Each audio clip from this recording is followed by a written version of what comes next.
As I close, I want to give you the same closing that I gave you in 2016. It's Trump or it's the end of America. So give everything you've got for the next 9 months. Drop everything. This is our mission. This is our gift from God. This is the moment of our lives. We are blessed to have this moment. This is why we were born. This is a 9-month run for the history books. Be relentless. Be tenacious. Fight like cornered Wolverines. Attack like General George Patton. We will never accept defeat. Never. We will never, ever, ever give up because of our love of America. Because this is the battle for the ages, a battle inspired by God, a battle to save the greatest nation in world history ever blessed by God.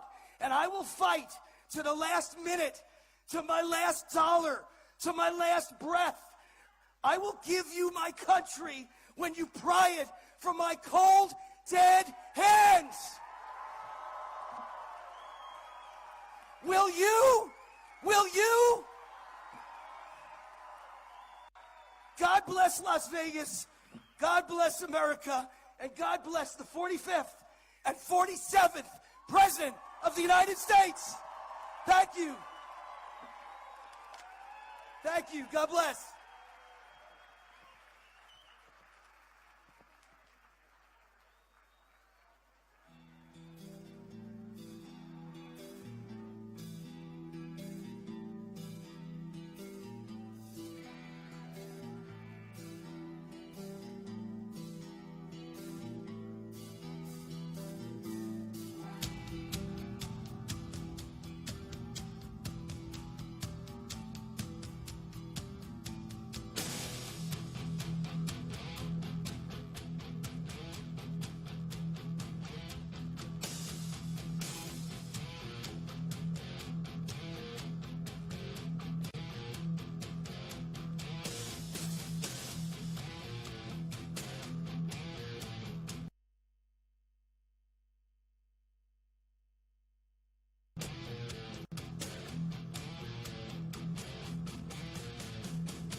Gentlemen, please welcome to the stage Nevada Republican Party Chairman Michael J. McDonald.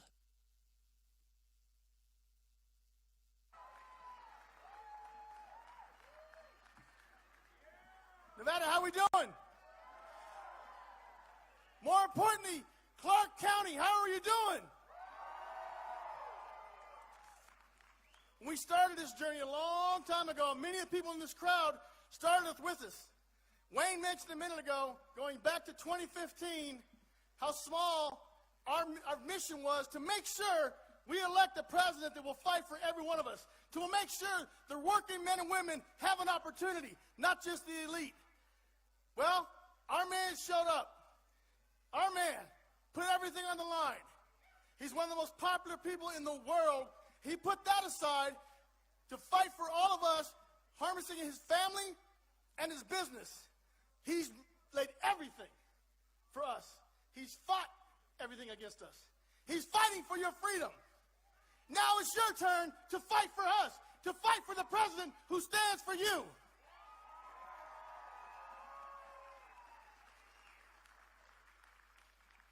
Our great friend Matt Whitaker said, look what we did in Iowa, how promising Iowa was, how they turned out, and they did in the caucus. When I talked to the president, I said, I guarantee you, Nevada will show up, and we will deliver you 100% of delegates for the state of Nevada to Donald J. Trump. And I'm proud to be an American. The next president again, Donald J. Trump. Forget the men who died, who gave that right to me, and I gladly stand up next to you and defend her still today. 'Cause there ain't no doubt I love this land. God bless the USA.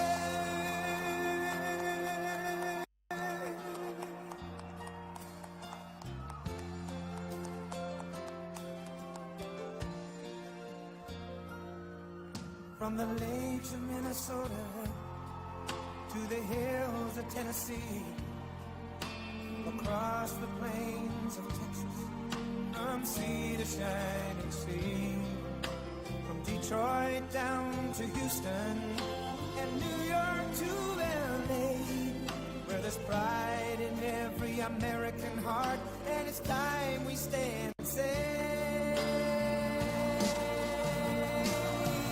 that I'm proud to be an American, where at least I know I'm free, and I won't forget the men who died, who gave that right to me, and I gladly stand up next to you and defend her still today.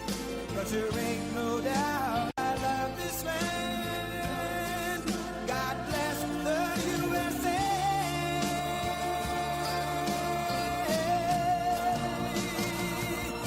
And I'm proud to be an American, where at least I know I'm free, and I won't forget the men who died, who gave that right to me, and I gladly stand up next to you and defend her still today. 'Cause there ain't no doubt I love this land. God bless the USA.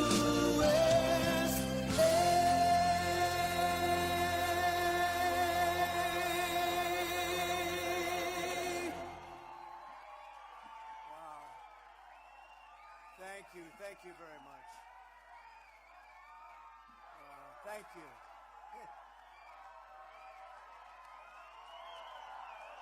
Thank you.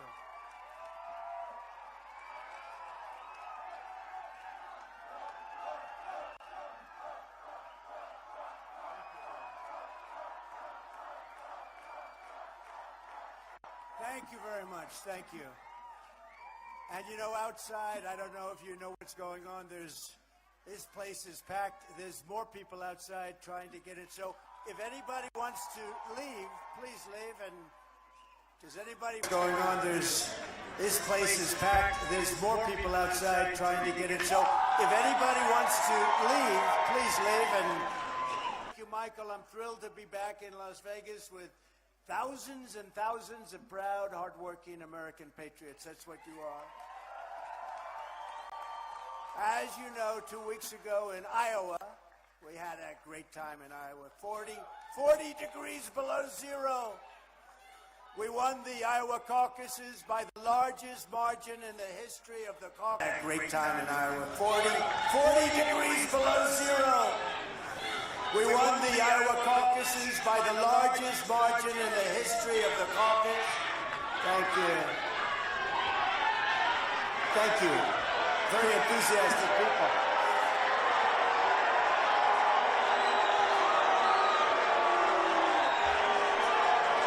No, they're friends. They're friends.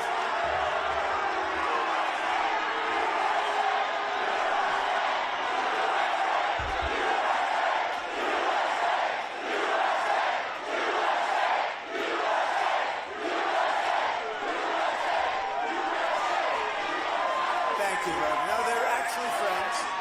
Enthusiastic friends. Then earlier this week, we had a spectacular victory in New Hampshire. We shattered the all-time record for the number of votes cast from either party. This never happened in the entire history of the New Hampshire primary. We got the most votes ever gotten by anybody. That's a good sign. And I'm proud that we're the first non-incumbent, and remember this, look at this, in either party to win both. Think of this, Iowa and New Hampshire. We won them both quite easily, thank you. And now we're going to have an even bigger victory right here in Nevada. Perhaps the most astounding of all is we achieved our monumental victory in New Hampshire despite the fact that more than 50% of the voters were not even Republican, you know? They were Democrats and independent. That was a setup, and we still won by a record margin. Over 70% of the votes cast. Oh, wow. I didn't even know this fact. Did you hear this? 70% of the votes cast for Nikki Haley. Did anybody ever hear of her? Heard that? Nikki. You know, the Republican Party wanted to nominate me, just say skip the whole thing, and we're just going to give you our nomination. I said, don't do that. Don't do that. I want to win it the fair way. Pretty easy way, because we're leading by so much. But over 70% of the votes cast for Nikki Haley on Tuesday were brought about, came from outside of the Republican Party. They came from outside. She got about 24%, 25% Republican votes because they had liberals interfering on behalf. They had Democrats voting. They had everybody voting, and we still won by a lot. That was the one shot. The message from the voters of our party is clear. It's time to finish this primary and get going and defeating. And you remember this. We all call it a primary, but I like calling it a caucus because it really is. Your primary vote doesn't mean anything. It's your caucus vote. So in your state, you have both a primary and you have a caucus. Don't worry about the primary. Just do the caucus thing. And we're going to go on to defeat crooked Joe Biden, and we're going to very simply make America great again. Make America great.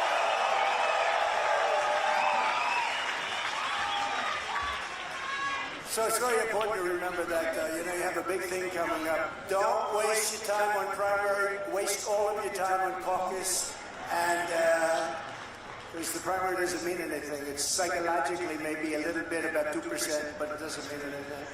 With the help of everyone here today, we're going to secure a gigantic win in the Nevada caucuses on Thursday. So it's Thursday, February 8th, right around the corner this November. And we do want to get a good vote. We're not going to have a lot of competition, I think, but it doesn't matter. We want to get a great, beautiful mandate. And this November, we're going to win the swing state of Nevada. You ever think of it as a swing state? And we're going to keep the House, and we're going to take back the Senate, and we're going to get a lot of great, talented people here.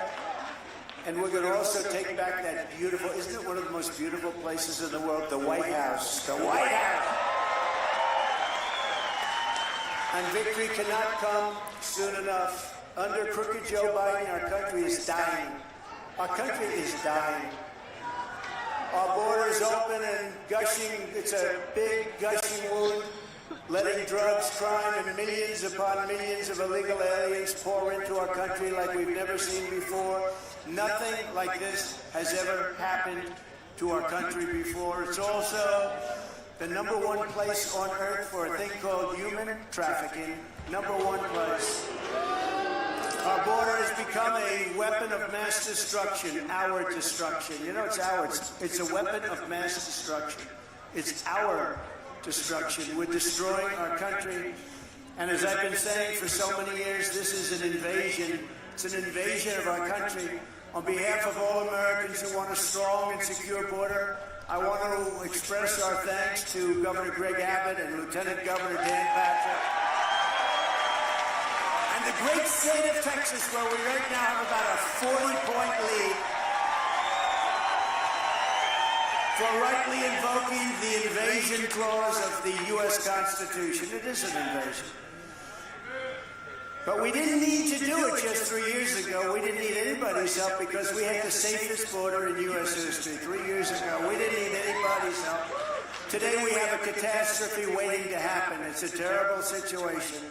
Never had anything like it before. It's the worst border anywhere in the history of the world, and I believe that includes other countries. There's never been a country where millions and millions of people are able to flow in with no vetting, no checking, no nothing. We don't know who they are. We don't know where they come from. They're pouring into our country, and they're coming from prisons. They're coming from mental idea what we're doing with our country. Our country's going to hell because of incompetent coming in. They're drug dealers. They're coming in. We have no idea, and we have no idea what we're doing with our country. Our country's going to hell because of incompetent or bad people. Terrorists are pouring in unchecked from all over the world. We have more terrorists now.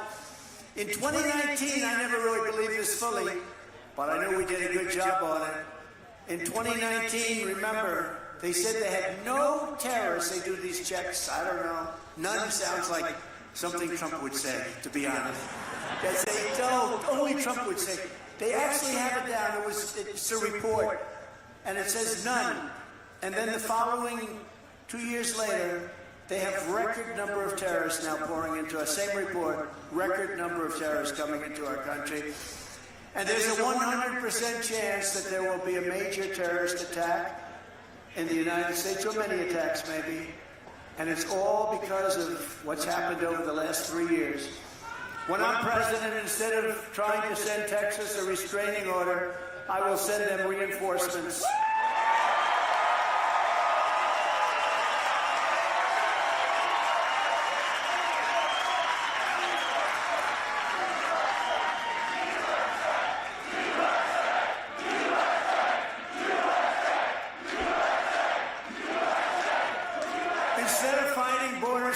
I will use every resource, tool, and authority of the U.S. President to defend the United States of America from this horrible invasion that is taking place right now.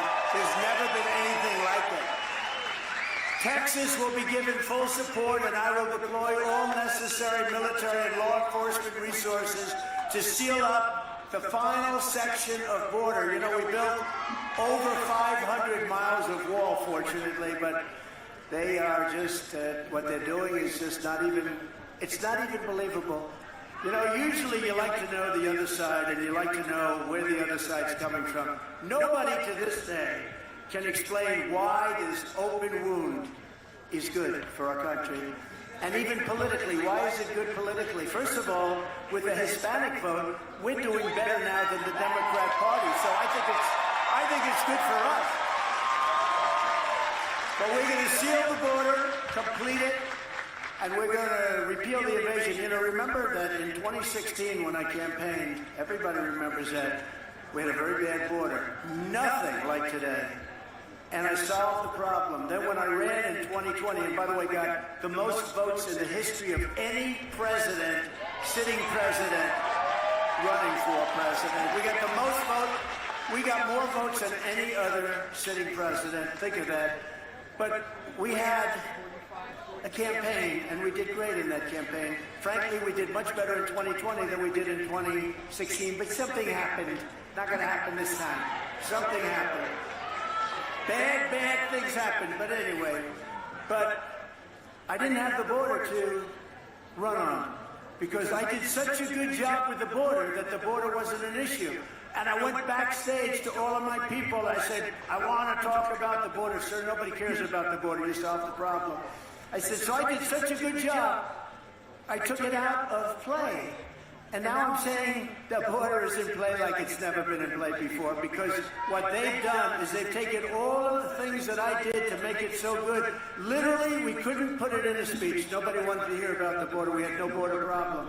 We're the strongest border we've ever had in history. But now we can talk about the border because it's never, ever been worse than it is now. I don't think any border in the entire world has ever been worse. Third world countries would fight with sticks and stones to keep people out in that kind. That's incredible. I believe that the number by the end of the Biden administration will be close to 18 million people. That's bigger than New York State. I believe that's going to be the real number. That's the real number. 18 million people. And who does it hurt the worst? African Americans and Hispanics. It hurts the Hispanics and the African Americans first. And when you look at the poll numbers, how well we're doing with Hispanics and African Americans, nobody's ever seen anything like it. They're a little concerned, the Democrats on the left. It was just announced that 302,000 illegal aliens trespassed across our border last month. 302,000. That's an all-time, by the way, that's an all-time record. There's never been a number like that. Last month, 302,000. That's bigger than most cities in our country. Yet unbelievably, rather than helping Texas to build our border security up, crooked Joe Biden is fighting Texas to tear our beautiful border security down. They're cutting all the wire. Let's cut the wire. Let everybody in. No. They want open borders. They could have solved, in 3 weeks, I would have been able to get another 150 miles of wall up. Think of that. All they had to do, the wall was there. All they had to do was put it up. It was all set to be put up. And you know what they did? They sold it for 5 cents on the dollar. They sold it as scrap. They want to have open borders, and you're going to remember that come November. And now they're trying to blame anybody that they can. They're going to blame your great lieutenant governor who's here. I appreciate it. We're going to introduce him in a second. They're going to blame you. They're going to blame the governor. They're going to blame me. They're going to blame everybody. They're going to blame Leo. They're going to blame Leo 2.0. Look, Leo. They're going to blame you, Leo. Leo can handle it. That's what Leo can handle it.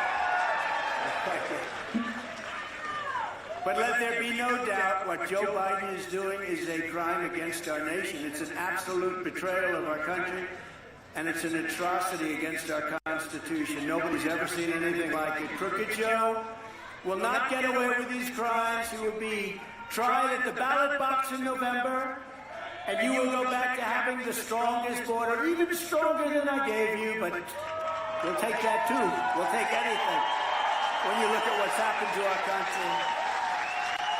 And with your vote, he will be judged and convicted by the American people of this atrocity that he's done. Nobody can believe what's happened. Under the Trump administration, we ended catch and release. Remember catch and release? You know what release is? We release them into our country, criminals. What do? I murdered someone. Comes from a jail. We release them into our country.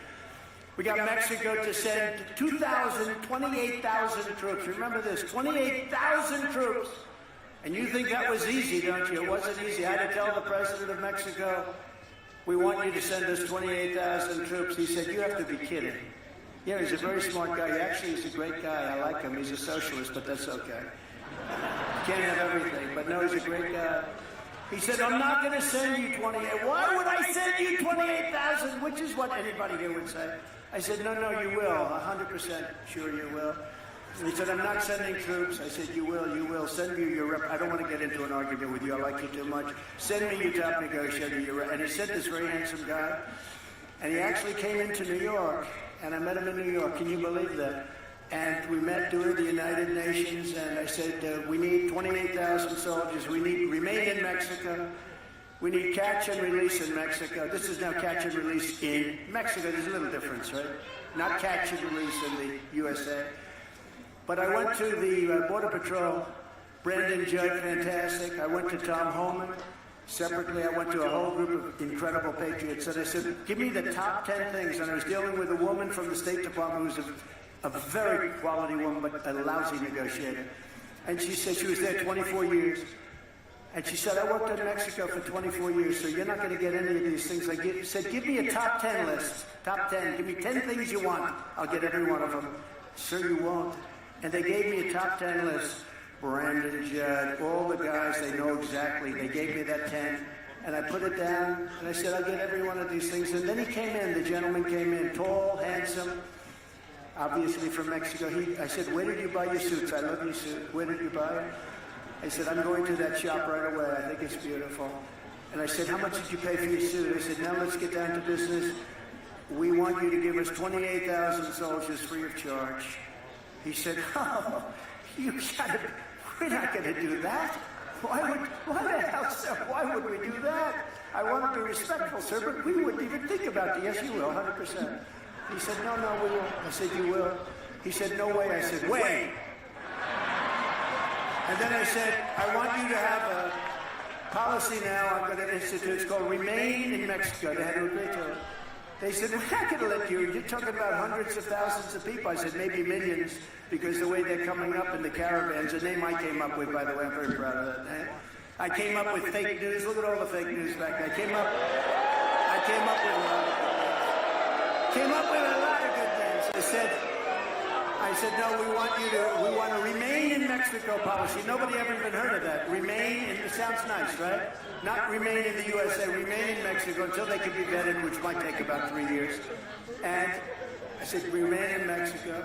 I want catch and release in Mexico. And I wanted other Title 42. I wanted Title 42 to keep people that had big problems out. I wanted the policy where we bring children back to their parents, wherever they may be, and we had that very strong. All things that they said, no, kept saying no. I said, listen, you're saying no to everything, right? Yep. Here's the story. These 10 things, I want them. I'm going to give you one last chance. We can't do it, sir. We just can't. I said, here's the story. It's Friday at 4 o'clock on Monday morning at 7 o'clock in the morning. Every single item, especially the cars that you stole out of the USA to manufacture them in Mexico, every single thing that comes into the United States is going to have a 25% tariff. And in 2 weeks, if you don't approve it, in 2 weeks the 25 goes to 50%. Every single item. So we want 28,000 soldiers. We want remain in Mexico. We want catch and release in Mexico. We want all of these things. I gave him 5 other things which were almost as bad. And he said, sir, may I have 5 minutes to make a phone call? I said, you're going to call the president? Yes, I am. He calls the president, comes back in about 2 minutes. Sir, it would be our great honor to supply the United States with 28,000 soldiers. Okay? Great honor. It would be our great honor, sir. And that was how I got all that stuff. And then Biden comes in, the first week he let it all go. Just very sad. You know, you've seen a lot of him at the beach. We all have consultants. The thing is, I don't listen to mine enough. I should listen. But we've been right about almost everything. Do you ever see that? Trump is right about everything. I hope I'm not right about World War III, because you're very close to World War III. I'm not predicting it, but I'm saying you're very close. We have a man negotiating for us who can't put 2 sentences together. He can't see the stage. He can't find the stairs to get off the stage. And I'm not going to imitate him, because every time I imitate him, they say he couldn't find his way. It's true. It's true. True, Robert. It's true. 2 weeks ago, I did one of the greatest imitations. I imitated him. Here he finishes his speech. His speeches last for about 3 minutes because, you know, his gasoline sort of runs out a little bit. It's a little bit like an electric car, isn't it? You know, it doesn't go far. Doesn't go far. Had a couple of problems. Doesn't go far. No, but he finished his speech, and I did this great imitation. You know the way he always points, like, huh. And then he walks in a different direction. But I did it. He goes like, huh.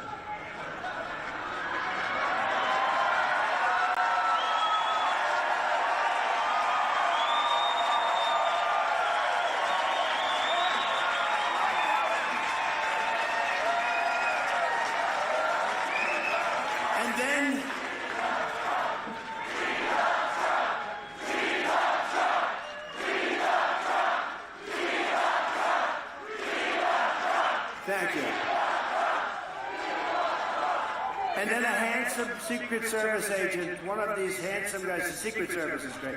They run up on stage and they pretend like everything's normal. You know, like, oh, it's right over here, sir. Right over here. No, he's negotiating with Putin and with Kim Jong-un. I mean, think of it. He's negotiating with President Xi of China. Think of it. Kim Jong-un, North Korea, he's negotiating. I did a good job with Kim Jong-un. We had a very good relationship. People don't like it when I say that.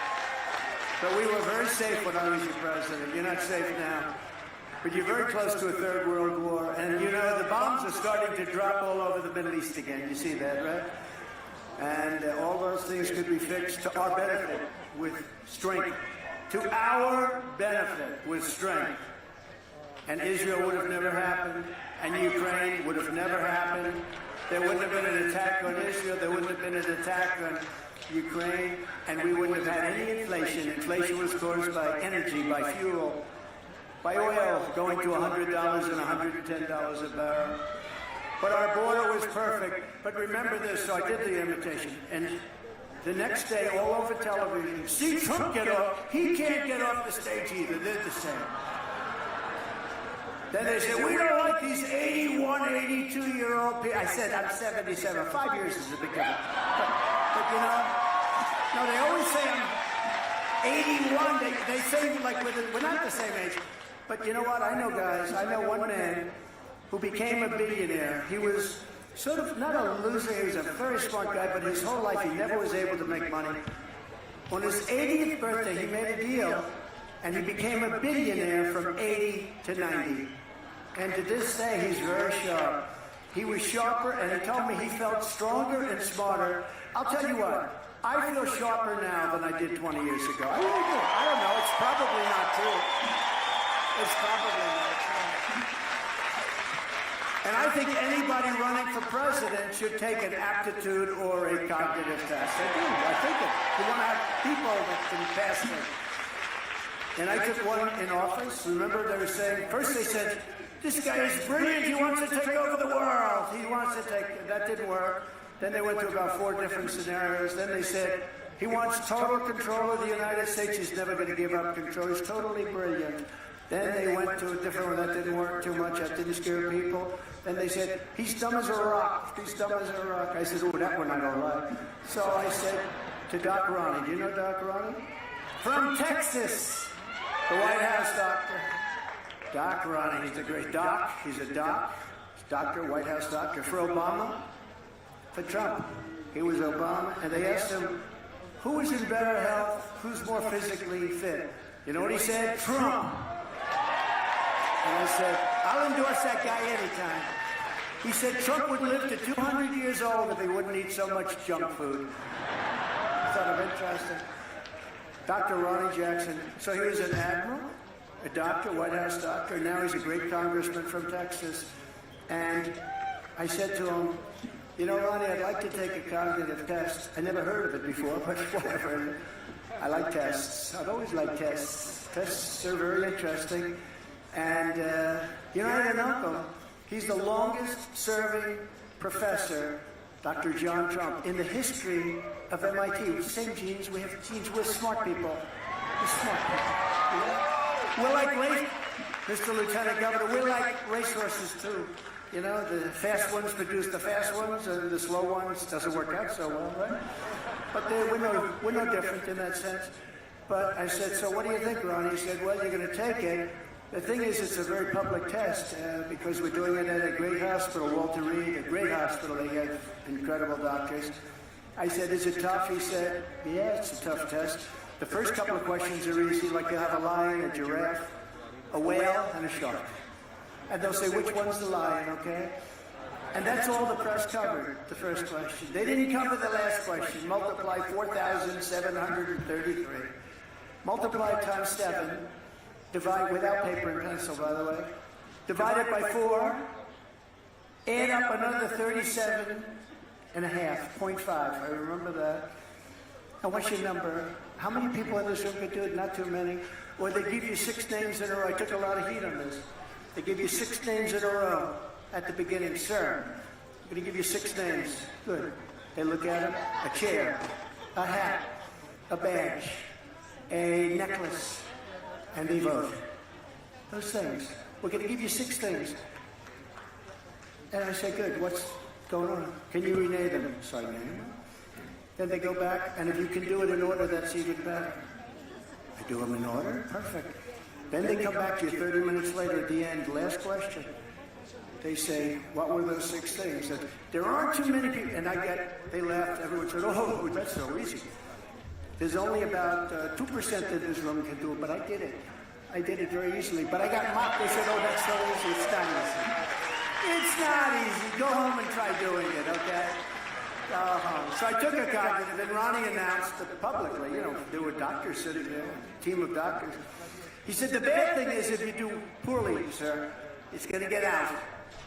I said, will it get out if I do well? Yeah, but not nearly as much, because that's not what the fake news wants, right? So I aced it. And then recently I took another one because I had my physical exam, which worked out very nicely. I feel I have an obligation to take a physical exam. Excellent exam. I took a cognitive test, excellent.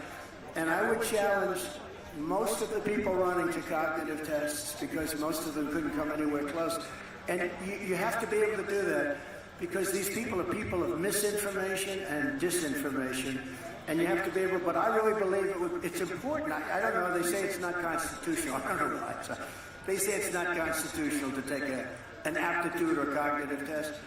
But I think anybody running for president, that includes vice president, and maybe even some other positions, I think taking certain tests, cognitive tests, aptitude tests, I think that would be a good thing, personally. I think, not based on age. I don't care if you're 35 years old. But we want intelligent people. Now, that's not a pure sign of intelligence, but we want people that are intelligent. So I'm going to go out and I'm going to say, that's my thing. I don't know if the fake news is going to report it, but I think everybody running for president and vice president should take a cognitive test, okay? Everybody. And you would be amazed at how many people would fail it. So now Biden is trying to guess. Oh, how do you think he's doing a test? Okay. He might not get that first question right, actually. So now Biden is trying to gaslight the American public by claiming that his border disaster is Republicans' fault. It's the Republicans' fault. Look at these great people, all big shot politicians. It's your fault. Even though we had the safest border, the best border in history 3 years ago, he's actually trying to blame us for the border. And I think it's just disgraceful. And that's what they do. They're a party of disinformation.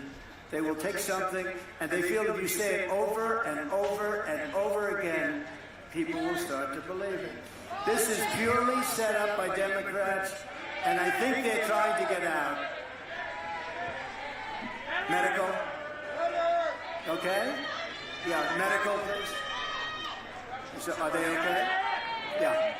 Please, go ahead. Doctor in the house, thank you. Thank you.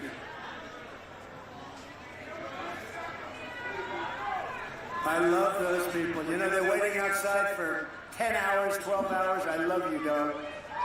Okay. Thank you very much. Thank you. No, it's just, we don't want to see anybody, even the other side, we don't want to see them hurt. Even the other side. Thank you, doctor. Good. Yeah. Yeah. Take your time, doctor. These are our great friends. These are our loyal and credible friends. We take care of everybody, but we take care of our friends.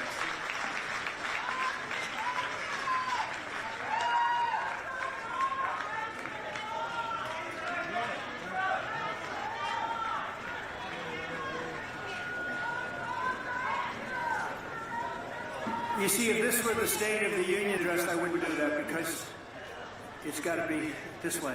You can't say, oh, but we're all very good friends. We love each other. It's very hot outside. We have to do it. Right, Robert?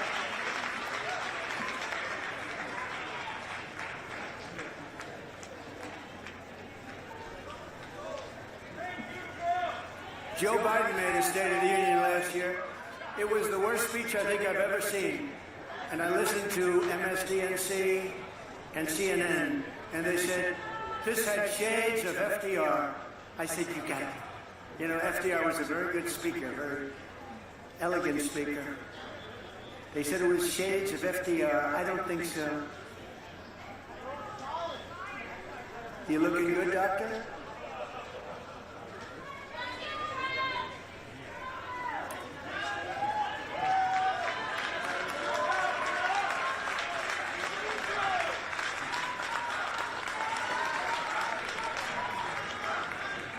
Yeah, that's good.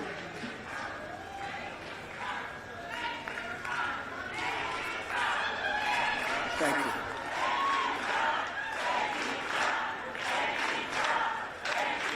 Thank you, Doctor. Great job. Thank you.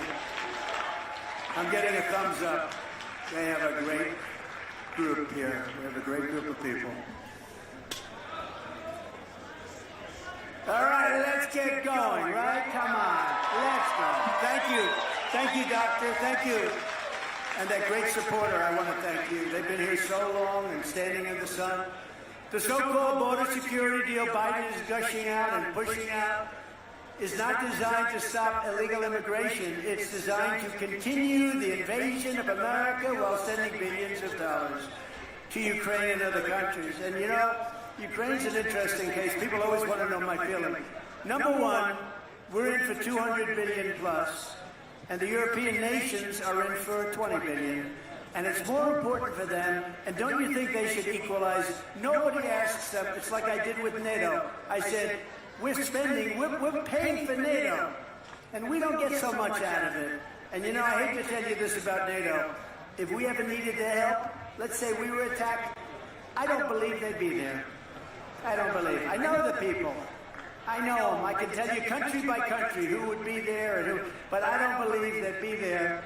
But I took care of NATO. I said, you got to pay your bills. If you don't pay your bills, we're not going to be there to support you. And the following day, the money came rolling into NATO. But the European nations, if you add them up, the economy is about the same size as the U.S., believe it or not. A lot of people are surprised. You add them all up, and they are in for about $20 billion, and we're in for $200 billion because we're stupid. All we have to do is say pay. Nobody ever says to them pay. You don't even hear that. I say pay. And they'll pay, too. You have to equalize. As just one example of the border bill, the monstrosity that we're dealing with, 2 million illegals cross the border every single year in the past, and now that number is changing to maybe 8 times that amount. We cannot let this happen to our country. As the leader of our party, there is zero chance I will support this horrible open borders betrayal of America. It's not going to happen. I noticed that, and I'll fight it all the way. I noticed a lot of the senators are trying to say respectfully they're blaming it on me. I said, that's okay. Please blame it on me. Please. Because they were getting ready to pass a very bad bill. And I'll tell you what. A bad bill is, I'd rather have no bill than a bad bill. A bad bill you can't have, and that's what was happening in the House. As you know, the Speaker, who's, by the way, I think he's going to prove to be a very good speaker. It's tough when you have a very small majority. Very tough. Mike Johnson, Speaker, he just said it's dead on arrival in the House. It's dead on arrival. We want either a strong bill or no bill, and whatever happens, happens. But this is the single greatest threat to our country right now, is the people pouring into our country because we have no idea who they are. The fact is that if Joe Biden truly wanted to secure the border, he doesn't really need a bill. I didn't need a bill. I did it without a bill. I did it with the current laws. I used Border Patrol. I didn't have a bill. I didn't need lots of different things. It's not that complicated. You say, I don't want the people coming in. They say, yes, sir. There won't be any people coming in. And that's what we did. It's not that complicated. But all Biden needs to do is to reimpose every single border policy of the former president of the United States, Donald J. Trump. Did you ever hear of him? And remember, I alluded to it, the bathing suit. He's in the bathing suit. if he would just go to the beach, and if he would have just gone to the beach, you know, they think he looks good in a bathing suit. You know the chair, you know those chairs are meant for little children to lift up for their grandfathers, okay? He can't lift up the chair. He can't drag his feet through the sand. Doesn't work too well. Remember when he said, I'd like to take him behind the bar and punch him. Remember? And they all thought the fake news said, isn't that nice? Isn't that cute? Oh, that was such a cute. Supposing I said that about him, I'd like to take him behind the bar and give him a shot. They'd say, he's a fascist. He's a fascist. They would call me a fascist. With him, he can say it. They thought it was so cute. I remember when he said that. And you know what would happen if he took me behind the bar? I'd go like this.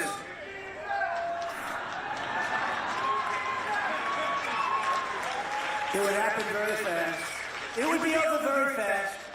But they called me a fascist when I suggested it.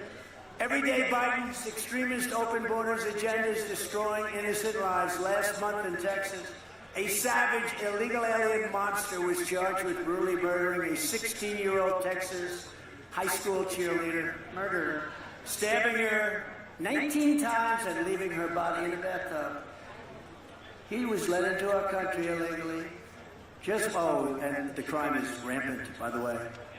In New York, in the Roosevelt Hotel, they say they're fighting everybody, including themselves. They're beating the hell out of each other. This is a rough group of people we're letting in. Many of them are very rough people. These are not babies. Again, they come from prisons and jails, right? They come from mental institutions. These are rough people. These aren't babies. The only thing is they make our prisoners look like very nice people. Just weeks ago, a 5-time deported illegal alien who claims he was possessed by a demon was sentenced for beating and raping a young woman with special needs in what one law enforcement official described as among the most heinous crimes that she'd ever seen, 15 years that she'd ever seen in law enforcement. And just recently, a vicious illegal alien criminal who was wanted for murder all over the planet, wanted. Everybody knew this person, not a good person, was discovered living as a fugitive right here in Las Vegas. Isn't that nice? We have no choice. Within moments of my inauguration, we will begin the largest domestic deportation operation in America. That's right. We have no choice because this is not sustainable. It's no wonder Joe Biden and his thugs are so desperate to stop us. They know that we are the only ones who can stop them. They know that. That's why they're weaponizing law enforcement for high-level election interference. You know that. And I'm the victim of it, but that's okay. I'm the victim of it, and it's my great honor, because you're finding out they're doing things to me that has never happened, and here I am, and we're leading in every poll. So let's get there. Let's get there. The closer we do, that's a threat to democracy. You know, incompetence is a gross threat to democracy. But he's a real threat. What they're doing with elections and election interference, as an example, what they do with me. Look at yesterday. Look at all this crap that's going on. But we keep marching forward. We just keep going. And somehow it all works out. Somehow people say, how do you do it, sir? How do you do it? I get two questions. If you had it to do again, would you do it? Because, you know, in history, they say the president that was treated the worst was Abraham Lincoln, but he had the Civil War, you know, so he had a little Civil War going. Abraham Lincoln. And Jackson was treated very badly, and a couple of others were treated. Andrew Jackson, he was treated very badly, and a few others. And I haven't seen the new list, but if I'm not number one over Abraham Lincoln, I will be very disappointed, because I don't believe any president's ever been. And they do that because their policies can't work. This is the only way they think they can win, because we have strong borders, we have strong elections. We have to. If you don't have borders and elections, you don't have a country. And we have strong borders, and we're going to have very strong elections. So virtually every poll has us crushing Crooked Joe in the general election, defeating. Well, you saw the ones that came out today. 1 at 6, 1 at 7, 1 at 8, and 1 at 11 in the swing states, while Nikki Haley, have you ever heard of her? I didn't know she was still campaigning. She's still campaigning? Oh, she was just endorsed by Liz Cheney. Can you believe it? If Liz Cheney ever endorsed me, I'd say, no, I don't want it. I don't want that. And there's a comparison graphic that they're going to put up on the screen, which is sort of interesting, but we're beating everybody. We're beating her by a lot, but we're beating Biden. She can't beat Biden. The polls are showing, the most recent polls, because she doesn't have Republican support. You know what she doesn't have? She doesn't have MAGA. She doesn't have MAGA. There's no MAGA. The radical left Democrats want Nikki Haley because they know she's the easiest person to beat, and she will. She doesn't have Republican support. Nikki Haley supports a 23% national sales tax, and she wants to gut Medicare and Social Security, raising the retirement age of Social Security to, think of this, about 77, about 10 years, 12 years. Anybody in their 60s or 70s, would you like to say, I'm just about there, darling? You're 62 years old. I'm just about there, darling, but I see Nikki Haley wants to make it 10 years longer. Despite being completely unelectable, and I believe she's unelectable, Nikki is she's got a continuing plan in a shameless, radical left craziness, because she's basically a Democrat. She's almost a radical left Democrat, which is hard to win elections like that, but it's like they use certain things as like a Trojan horse in the Republican primaries. Haley made a corrupt deal to sell out to the radical left, taking the Democrat money from donors and recruited all the votes. In the primaries that you just saw, she got killed in both of them. You had Iowa, you had New Hampshire. She got absolutely beaten badly. And she tried to cancel out Republicans, and she sort of did. She only got 25% of the Republican vote in Iowa, where she came in a distant third. A distant third. Remember, we have Ron DeSantis. Now, I've terminated that other name. Right? They asked me. They said, what about the sanctimonious? I said, no, I put that into retirement. That name is. So now I call him Ron DeSantis. But Ron DeSantis came in second. He didn't come. She came in third, a distant third. And he got out, and then she went to New Hampshire, and she got slaughtered in New Hampshire, even though she had a lot of Democrats voting for her. Because in New Hampshire, they allowed Democrats and independents to vote. I said, this could be a little tough. And we still won by a lot. By a landslide, I got. Sort of a landslide. And she didn't come to Nevada because they looked at a poll, and I was at 97%. She said, I think we're not going to win Nevada. And we have a caucus, and it's not really a traditional thing. It's a caucus. Caucuses can be very good. Caucuses, like Iowa was a caucus. It's very interesting. It's actually a lot more work, but it's a very interesting way to go. Trump Republican voters are going to defeat Nikki Haley's liberal Democrat donors every single time. I mean, her biggest donor is a radical left donor who will drop her right after this. But the donor is a big radical lefty, a slob. He's a slob. You take a look at him. He's a radical left donor who gave her a lot of money because they want to fight her. They want to be against her because they didn't do too well in 2016, and they got lucky as hell with all the theft in 2020. They got lucky as hell.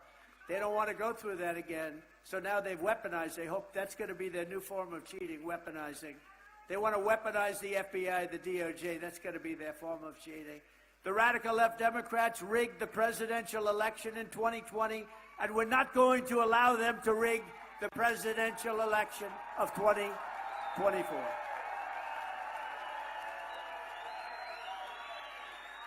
And every time the radical left Democrats, Marxists, communists, and fascists indict me, I consider it a great badge of honor because I'm being indicted for you. I am being indicted for you. Think of it. Al Capone. I got indicted 4 times. This was not in my books, you know. I went to the Wharton School of Finance. They didn't teach indictment 101. I got indicted 4 times. Al Capone, the meanest of all, Scarface. They used to call him Scarface. Alphonse Capone. Al Capone, the great gangster. He was indicted less than me. I wonder what my parents looking down saying, son, we're so proud of you. Never forget our enemies want to take away my freedom because I will never let them take away your freedom. Never, ever.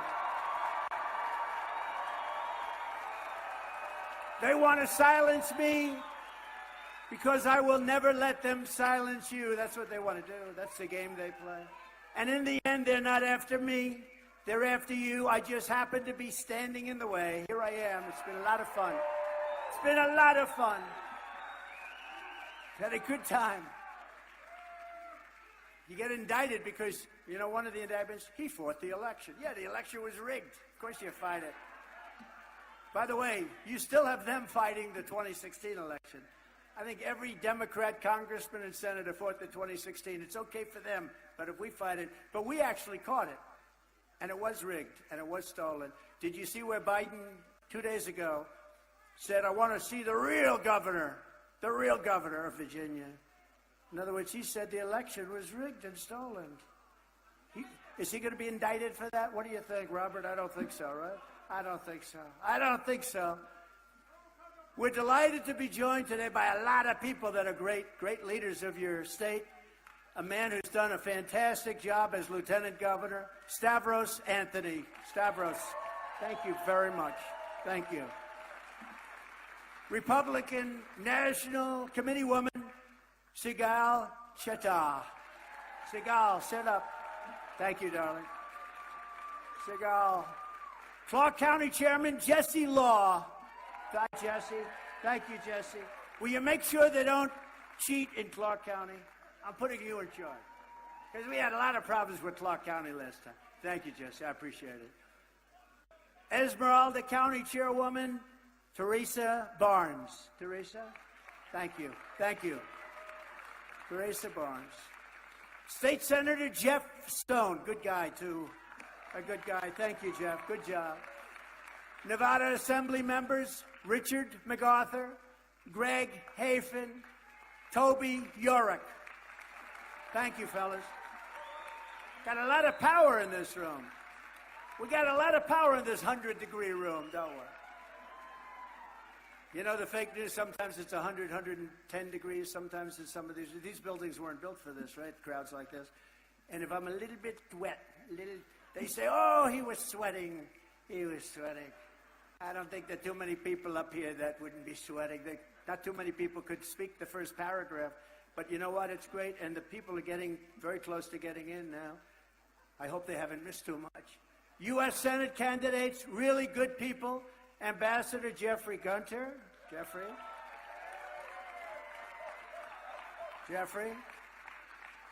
These are three great candidates.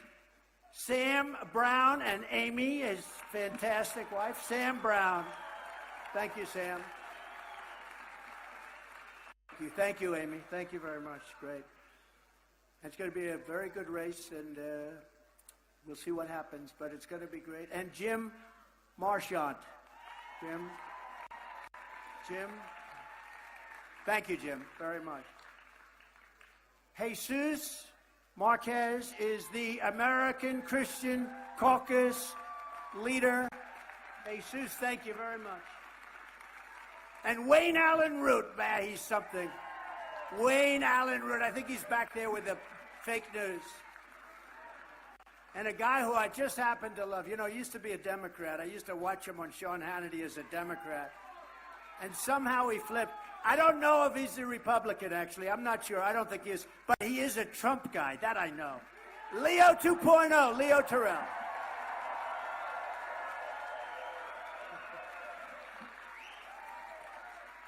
He's great. He's a great guy. Boy, I'd like to have him as my lawyer. I could use you. Do you want to get out of this television business, Leo?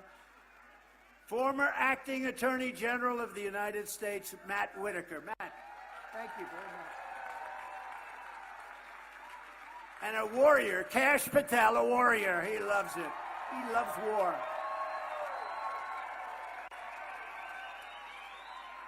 And one of our big television stars, and you know who he is, he's been to a lot of rallies, and he had a tragedy this week. His son passed away, Fentanyl. And he is a fantastic person and a great television personality, but your boy is up there looking down on you. Rick Harrison, he's looking down on you, and he loves you, and he's proud of you. And it's not an easy deal, the fentanyl, so very special guy. One of the best developers you'll ever see. He's big, he's rich, but he's a high-quality man, builds some of the most beautiful things you'll ever look at. Robert Bigelow. Robert, please. Good-looking stuff. Thank you. And another tremendous businessman. He just sold his company for like $3 billion. He's very solid. He's very liquid. But he has done a fantastic job, and he loves this area. This is where he grew up. He was born here. He's built here. He's done a fantastic job. Don Ahern. Don Ahern. Don, thank you. Thank you, man. Thank you. Well, we love you, too. You've done a hell of a job. So our top phone call volunteer, these are the people, Don, I have to introduce. This person made 114,000 phone calls. Rose Worrell. She's made like hundreds of thousands. Where is Rose? Right there, Rose. We love you. You're more important than these rich people, Rose. Thank you very much. And our top caucus captain, Marie Arena, who's done over 100,000, think of this, hundreds of thousands of calls, but she's got hundreds of friends coming to the caucus, and they'll be leading the caucus, and I want to thank you very much. She's been with me since 2015, if you can believe that, right? 2015. So I want to thank you both very much. It's beautiful. That's beautiful. And sign up to volunteer, and you get one of those beautiful caucus caps like we gave out. I noticed we gave them out in Iowa. Everybody wanted those caps. I wanted one. I wore one all day long. I loved it. I like it better than any other cap I think I've ever had. From the very first day that we take back the White House from crooked Joe Biden, I believe we're going to have the greatest 4 years in our country's history. I believe that.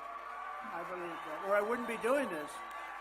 I wouldn't be doing it. You know, if I wasn't running, or if I was in 4th place, 5th place, 7th place, we started off with 12.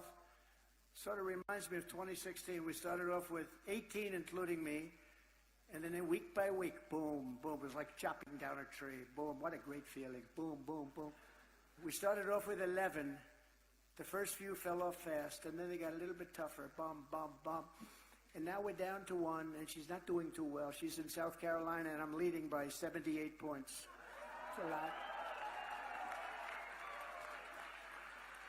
But I wouldn't do this. And, you know, if I didn't think we could do a great job, because we had among the greatest 4-year periods in the history of the presidency. You know, think of the things. We cut your taxes more than the Reagan tax cuts. #1 biggest tax cut. #1 biggest regulation cut in history, which is even, frankly, for the business people, more important. It employed so many. We had the greatest economy in history. We rebuilt our military. We defeated ISIS. Everybody said, you can't defeat ISIS. We came out with right to try. That's space-age medicines that can't be used for years because they're under... You know, I used to say, why don't we use these great medicines? Sir, we can't use them. People may get hurt. Well, no, these are people that are terminally ill. They didn't want to do it because the insurance companies had a problem, the labs had a problem, doctors had a problem, and the country had a problem. One of the people said, we don't want to get sued if they die, but they're going to die anyway. So I said, why? They've been trying to get this for 71 years approved. I got it's called right to try.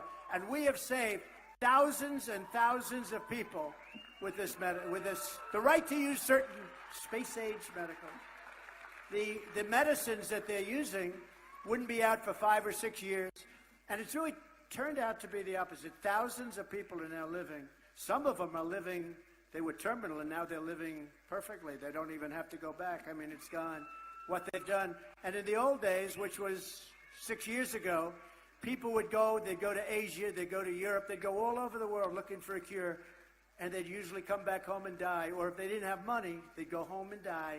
Now, you sign a piece of paper, there's no liability to anybody. They give you these new drugs, pills, shots, whatever it might be. And many, many thousands of people are living now that would not be living. So we did so many things. Rebuilding our military was so great. Unfortunately, we gave 85 billion of it to Afghanistan because we had a bunch of not smart people running that operation. Under my leadership, virtually everyone was better off, including, very importantly, our cherished Hispanic American community.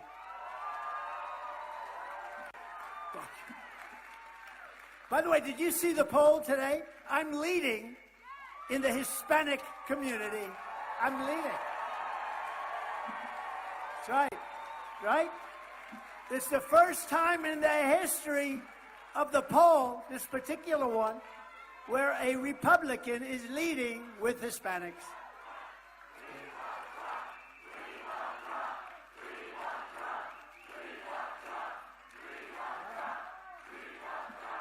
Wow.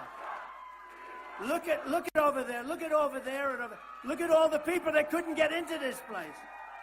Wow. They didn't get in. They're screaming from outside with the same amount of enthusiasm. Thank you. That's amazing. You know what? That's like a poll. You know that, right? That's better than a poll. When you see crowds like this, and let's say somebody else came here, anybody, if you had 100 people, it would be a lot. We have thousands and thousands of people, and thousands of people that can't get in, which is really very nice, and I appreciate it. We're gonna make our country great again. We're gonna make it great again. When I was your president, Hispanic Americans had the lowest unemployment rate in the history of these polls. You know, these polls have gone back a long way, but they never had numbers like you're having today. Today, the polls are beyond anyone. 6, 7 years ago, you had actual numbers, not polls. You had actual numbers where they were the best till that time. We're blowing them away, and we're blowing them away with African American people who are the single most affected people by what's happening at our border. African American, number one, Hispanic American, number two. They are being horribly threatened because of what's happening, because millions of people are pouring in. And the real number is 18 million. You remember that. I said it earlier. It's because the fake news wants you to think it's bigger than New York State. Bigger than New York State. And that's affecting, I think, I have the highest African American numbers that anyone's seen. And I have the highest Hispanic numbers that anyone's seen. And if those polls are right, that means the Democrats are in big trouble. We better indict Trump a couple of more times. Just go ahead. They're going to indict me right into office. Crooked Joe Biden has devastated the Latino community. Biden's inflation disaster has crushed your household finances. I mean, what he's done to your finances are incredible. He's crushed your finances, and his open borders policy, they've demolished your wages. His inflation that he caused, it would have been so easy not to. All it was is energy. Remember this: gasoline, fuel, oil, natural gas went up to a level that it was impossible not. That's what caused inflation. And we're going to bring it down because we're going to go drill, baby, drill. We're drill, baby, drill. We're bringing it way down.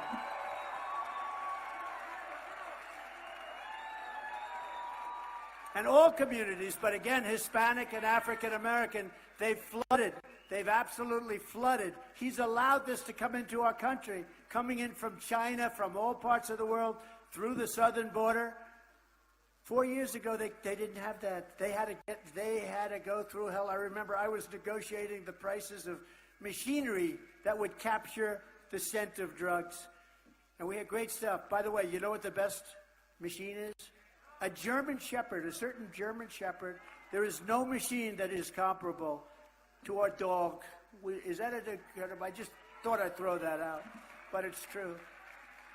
How do we get some more of those dogs? I like that better than spending $1 million for a machine that doesn't work as well.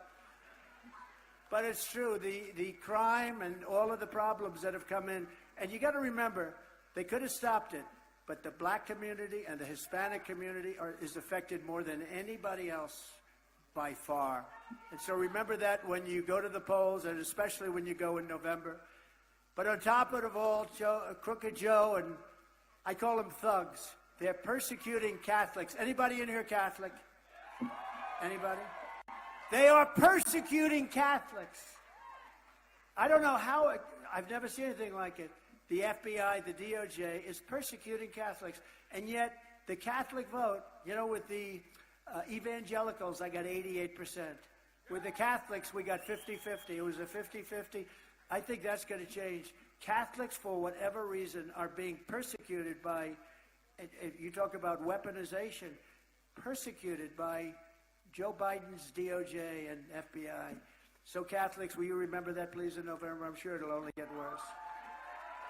Every disaster Joe Biden has created for Hispanic Americans, I will solve. I'll get it solved, and I'll get it solved and start the process on day one. On day one, we will start that process. That's why we're going to win the record share of Latino votes, the first time ever. We're going to get the record share. And we'll get the highest number of African American votes ever recorded. And I think pretty much everyone is agreeing on that.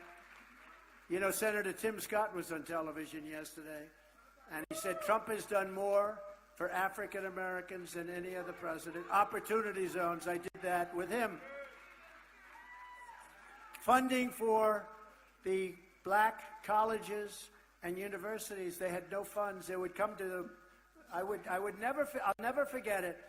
The heads of the black colleges, universities, they would come in and they'd see me every year. I say, after 2 years, I said, what are you doing? They said, for many years, we come and see the president and we have to beg. He used that term, a great guy. A lot of really good people, work hard. They came in and they need funds to keep their schools going. And then you have Harvard, you have all these other places with billions and billions of dollars, and they still get funds, which is pretty stupid, right? But they'd come in and they'd see me and they'd say, we need help. And after the third year, I said, what are you doing this for? And I got them long-term financing, more money than they asked for. And Tim Scott was relating that story today, and many other things, by the way. But you ought to look at opportunity zones. There's never been an economic development program, I think, that for black Americans and Hispanic Americans, there's never been an economic program like that, opportunity zones. And nobody likes to talk about it, but it's one of the most successful economic development programs. And just to finish that off, I also happen to do a thing called criminal justice reform that Joe Biden didn't want, and a lot of people didn't want it, and a lot of liberal people and some conservatives. It's interesting, I had a lot of conservative support and a lot of liberal support. Not a lot of support in the middle, but we got that done. So between those 3 or 4 things, nobody's ever done what I've done for the black community. And Tim, I appreciate Tim saying it this morning on one of the fake shows. Before I even arrive at the Oval Office, shortly after we win the presidency, I will have the horrible war between Russia and Ukraine settled. I'll get it done fast. I know them both. And we will restore on this planet peace through earth. I am the only candidate who can make this promise to you. I will prevent World War III, and we're very close to World War III. We're very close to World War III. And on day one, I will end crooked Joe Biden's insane electric vehicle mandate.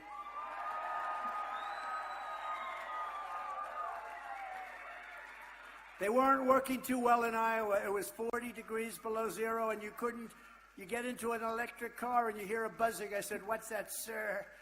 It works in zero, but you start getting below zero, and you had those cars all over the place. It would be a good time to take one. You could have taken one. You could have had all you wanted. But it wasn't. They were not working too well in Iowa. Think of that. We voted on a day where it was 40 below zero, and we had a tremendous vote. It was like, those people are hardy people. Somebody said they're very hardy. The people of Iowa are very hardy indeed. They voted in record numbers, and I will end his American energy war. It's a war on American energy. It's a war. Just yesterday, Biden blocked the export of American natural gas to other countries. You know, he doesn't want plants built in the United States, even though that's the best thing you could do. This stuff has been worked on for years. I approved many of them. We got many built in Louisiana and other places, but he stopped it. Now, why he stopped it, I guess it was the environmentalists, but it's good for the environment, not bad, and good for our country. I will approve the export terminals on my very first day back. I'm going to be signing so many different mandates on my first day back. All of that stuff will be approved. I will direct a completely overhauled DOJ to investigate every radical, out-of-control prosecutor in America for their illegal, racist, in reverse enforcement of the law. And I'm also going to indemnify all police officers and law enforcement officials throughout the United States to protect them from being destroyed by the radical left for taking strong action on crime. We don't want crime. These cities are crazy what's going on. Hundreds of people yesterday walked into a department store and just walked out with everything. They emptied the store. Now the store is going to close. 5 years ago, they were all pushing for this store to open. They open. Now people are just walking in and robbing it. You can solve that in 1 hour. All you do is 1 hour. You have to treat the first one out the door of the next time it happens extremely tough. That means anything you want to do. And as soon as that word gets out and you let people know, from now on you don't walk out with aspirin. You know, I have a building on 40 Wall Street, and we lost a big company, the big drug company where they sell drugs, drugstore. And I called the people. I said, what happened? He said, the people steal everything off the shelves. We have to build glass. They built glass containers on the shelves. They're still, this is not just New York, all over the place. It's like a new form of crime. They walk in, they just take a bag. In some of these places, they don't prosecute you unless it's more than $2,000. In other words, you can take $2,000, anything more than that. But even that, they won't do anything. Guys walk in with bags. They go like this. They push everything into the bag, and they walk out the store. And they actually had an employee that got into a fight with one of these guys, and the company fired the employee for doing that. What is wrong with our country? What's wrong with our patriotism? We're going to rebuild our cities into beacons of hope, safety, and beauty better than they've ever been before, and we will help them in crime because we're not going to let them be crime-ridden monsters. And we will take over our horribly run capital of our nation in Washington, D.C., and clean it up, renovate it, rebuild our capital so that it's no longer a nightmare of murder and crime, but rather it will become the most beautiful capital anywhere in the world, which it was once before. You know, we didn't have the problem with, it's happened over the last couple of years, but 2 nights ago, 3 people were shot. They walked out. They come in from Nebraska. They come in from all over the country. 3 people are shot. They just shot. They don't even know why. They just shot. And people don't want to go there anymore. It's our capital. We will treat those people when we catch them. We'll catch them rougher than any people have ever been treated. And it'll all stop. It'll all stop. It's got to stop. Nobody wants to go there. And we will take all of the graffiti off the marble, and we will clean up the roads and rebuild the roads, and we will put medians in that aren't falling down all over the asphalt. I went there about a month ago for one of the Biden trials. You know, I got so many trials. I said, which one is it, sir? That's number 14. That's what they're doing. I got so many trials. So I'm going in. I'm going to a federal courthouse, which is in bad shape, very bad shape. But going there, I'm riding over paper that's been laying on the roadway. These are the major roads into Washington, D.C. Paper that's been laying there for 6 months. Cans, garbage. I say, can you imagine the median, you know, the median, the metal crap that they have that's always falling down before you even build the stuff. Somebody's a good lobbyist, but it's always falling down. I could ask Robert, what the hell is wrong with that stuff? You know exactly what I'm talking about. The day they put it up, it must be the sun, the heat, something. But it also gets hit, and it's laying out on the roads. And I'm saying, can you imagine you're the prime minister, you're the king, the queen of a country, you're the president of a country, and you're driving in, and you're driving over garbage to get to the White House or get to the Capitol, and you see roads that are in worse shape than most countries have, roads that have potholes all over them. You see graffiti all over the white marble columns. This is what's happening in our great Washington, D.C. We're going to take over Washington, D.C. We're going to federalize it. We're going to have the toughest law enforcement in the country. We're not going to have any more crime, and it's going to look beautiful. On day one, I will sign a new executive order to cut federal funding for any school pushing critical race theory, transgender insanity, and other inappropriate racial, sexual, or political content onto our children. And I will not give 1 penny to any school that has a vaccine mandate or a mask mandate. I'm not going to do it. And something I can't believe I have to say, but I guess I do, because who would have thought even 10 years ago this was necessary? Because there are politicians that think this is a wonderful policy because they're not smart people or there's something going on. I will keep men out of women's sports. Can you imagine? Can you imagine?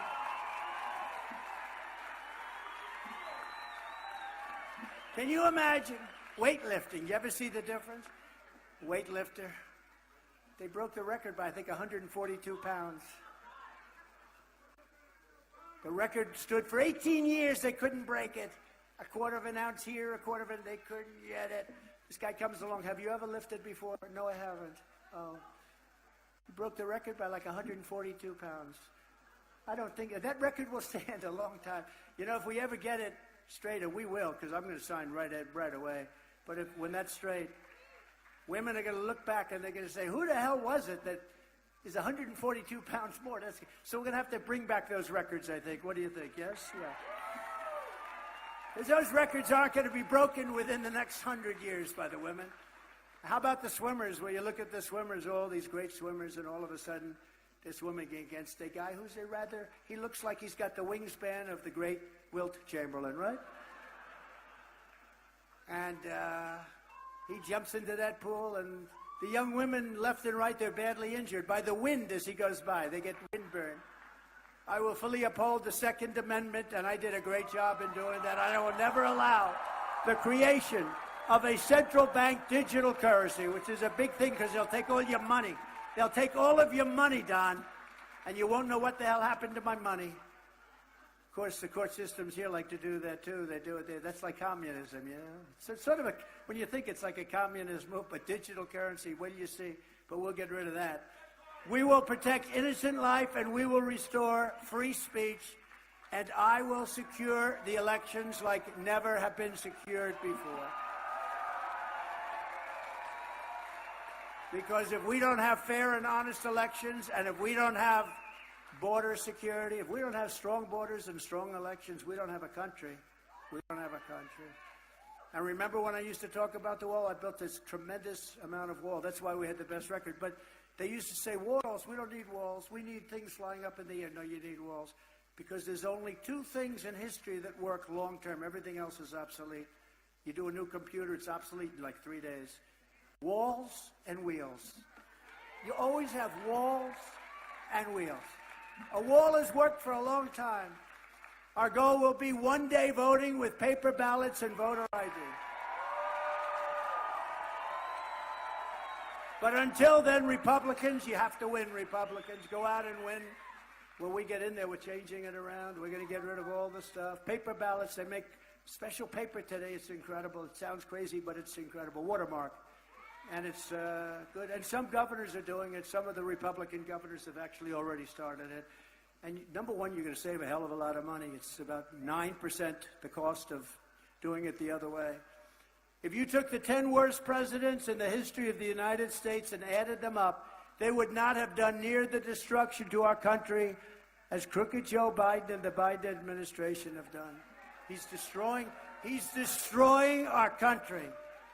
So if you want to save America, then get everyone you know out to vote in the Nevada caucuses on Thursday, February 8th. And it's very important for you to help educate all of our supporters that we're not talking about the government-run, universal mail-in ballots. We don't want mail-in ballots.